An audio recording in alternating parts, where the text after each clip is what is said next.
There was a time in my life when I had less than $6 in my bank account.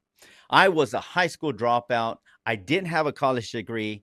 I didn't come from money, and I certainly didn't know anything about building wealth. But there was one thing I had that I didn't fully appreciate at the time, and that was time. At 20 years old, I joined the United States Air Force as an Airman Basic, the lowest enlisted rank. And over the next 30 years, something extraordinary happened. I didn't win the lottery. I didn't inherit a fortune.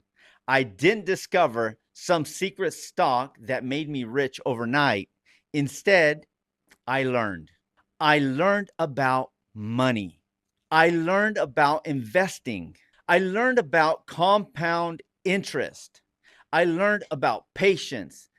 And perhaps most importantly, I learned something that I still believe today. Knowledge and education are vital if we want to grow in life. Because while you may not be able to control where you start in life, you can absolutely control how much you're willing to learn.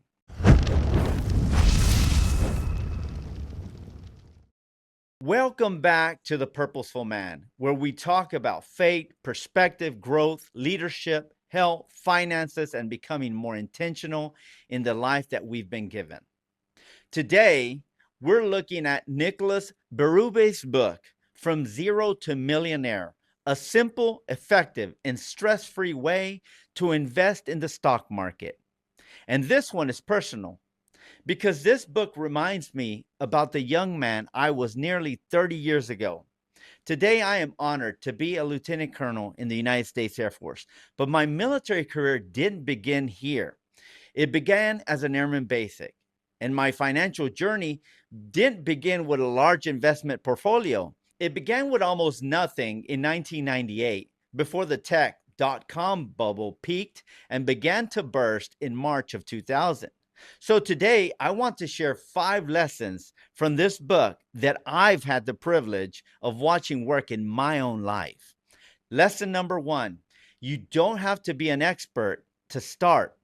One of the most important ideas in the book From Zero to Millionaire is actually incredibly liberating. Investing doesn't have to be complicated. The financial world can make investing sound intimidating. We talk about stocks, bonds, ETFs, market corrections, interest rates, asset allocation, economic forecasts. It can become so complicated that ordinary people decide, I don't understand any of this. I'll deal with it someday. And someday becomes 5 years, then 10, then 20. The author Bérubé challenges much of that complexity and makes the case for simple, diversified, low-cost investing rather than constantly trying to pick the winning stocks or predict what the market will do next. And that's an important lesson. You don't have to know everything before you begin, but you should begin learning. When I was a young airman, I certainly wasn't a financial expert, and I'm still not one today. But as a young Airman First Class, I took advantage of a 2-day investing course that was offered at my first duty station at Dyess Air Force Base. And I learned about compound interest, and I was hooked. And once I started learning, something changed. I started reading anything that dealt with finances and started learning financial strategies, along with listening to the radio host Dave Ramsey, Financial Freedom. Money stopped being simply something that came into my account and went back out again. Money could become something that worked for me. Lesson number 2, your greatest asset may be time. Here's something I wish more young people understood. When you're 19 or 20 years old, you may look at your bank account and think, I don't have anything. But financially, you may possess something incredibly valuable. You have decades ahead of you. That's where compound growth becomes so powerful. You invest, the investment potential grows, then those gains have the opportunity to generate additional gains. And they do this over and over and over. not for weeks or months, but potentially for decades. That's why starting with a relatively small amount early in life can sometimes be more powerful than waiting until you're making significant, much more money. When I look back today, I'm grateful that I began learning those principles relatively early in my military career because now I've had 3 decades to watch them work. And that's something no paycheck can purchase later. You cannot buy yesterday back. So if you're watching this at 20, 25, or 30 years old, don't underestimate what you possess. You have time, so use it. Lesson number 3, consistency is more important than excitement. Here's where investing gets boring. And that's actually a good thing. People naturally gravitate towards exciting stories. Someone bought the right stock, like Apple, Google, Starbucks, and others when they were initially offered to the public. Someone bought cryptocurrency at exactly the right moment. Someone predicted the crash. Someone doubled their money. Those stories get attention, but they're not necessarily a reliable strategy to build long-term wealth. One of Bérubé's strongest message is that investors don't need to constantly predict the market or outperform professional investors. Simple diversified index investing and staying invested can be incredibly powerful over long periods. And I've seen the wisdom of that. Over nearly 30 years, I've watched markets rise, I've watched them fall. We've experienced recessions, wars, financial crisis, global pandemic, inflation, political uncertainty, and countless predictions that the next catastrophe was just around the corner. Yet one of the most important things an investor can sometimes do is remarkably simple. Don't panic. Keep learning, keep investing, keep thinking long term. Because wealth isn't usually built through one spectacular decision, it's built through thousands of relatively ordinary decisions repeated constantly over many years. Lesson number 4, making more money doesn't automatically create wealth. My income today obviously looks very different from what I earned as an Airman Basic, but there's an important distinction here. Income and wealth are not the same thing. You can make a tremendous amount of money and spend it all, and you can earn a relatively modest income and gradually build wealth.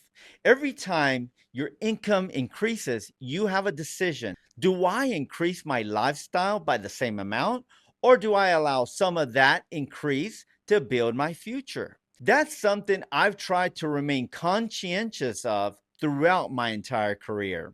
As promotions came, as salaries increased, as circumstances improved, there was always an opportunity to spend more. And certainly, you should enjoy some of the fruits of your labor. Life is meant to be lived, but there's a difference between enjoying what you've earned and allowing lifestyle inflation to consume everything that you've earned. Purpose requires balance. Enjoy today, but don't rob tomorrow to finance it, especially if you're not expecting your pay to continue to increase in the future. Lesson number 5, invest in yourself before you worry about becoming a millionaire. And this brings me to what may actually be the most important lesson of this episode. If I could go back nearly 30 years and sit across the table from that young high school dropout with less than $6 sitting in the bank account, I wouldn't give him a stock tip. I wouldn't tell him what company to buy. I wouldn't tell him which investment would eventually perform the best. I would tell him invest in learning, read, ask questions, find mentors, study money, study leadership, study people, study your profession, and never allow your current level of education to determine your future level of knowledge. Because education is the great equalizer. I was a high school dropout, but dropping out of high school didn't mean I had to drop out of learning. Those are two very different things. My formal education would eventually continue. My military education would continue. My professional development would continue. But perhaps most importantly, my curiosity continued. And knowledge changes the decisions that you make. The more I learned about investing, the better financial decisions I would make. The more I learned about leadership, the better leader I could become. The more I learned about life, the more intentional I could become about living it. And eventually, those decisions compound too, not just your money. Your knowledge compounds, your experience compounds, your relationships compound, your character compounds. And over 30 years, that can change a life. And that's where I make an important distinction. The title of this book is Zero to Millionaire. But becoming a millionaire shouldn't necessarily be the purpose of our lives. Money is a tool. Don't forget that. Financial independence can give you choices. It can help you care for your family. It can allow you to give generously. It can reduce certain financial stresses. It can create opportunities, and it can allow you to spend more of your life pursuing things that actually matter to you. But money itself cannot give your life meaning. I've spent almost 30 years wearing the uniform of the United States Air Force. I've progressed from Airman Basic to Lieutenant Colonel. And when I look back at the journey, I'm certainly grateful for the financial lessons I've learned and incorporated into my life. But the greatest returns in my life haven't come from an investment account. They come from faith, family, relationships, service, growth, and opportunities to invest in other people. And that's wealth too. And unlike the stock market, some of those investments can pay dividends for generations. So here's my challenge to you for this week. Don't ask, how can I become rich? Instead, ask, what do I need to learn today that could change my life 10 years from now? Maybe it's learning how investing actually works. Maybe it's finally understanding your retirement account. Maybe it's reading your first book about personal finance. Maybe it's learning a new professional skill. Maybe it's going back to school. Maybe it's finding a mentor or a coach. Maybe it's simply investing $25 for the first time. The amount isn't necessarily the most important part. Starting is, because whatever your version of $5 in the bank is, your starting point doesn't have to become your ending point. 30 years ago, I couldn't have imagined the life that I have today. And that's precisely why I don't want you to underestimate what your life could look like 10, 20, or 30 years from now. So learn, invest, be patient, stay consistent, and give time the opportunity to work in your favor. If this message encouraged you, share it with someone who might just be beginning their journey.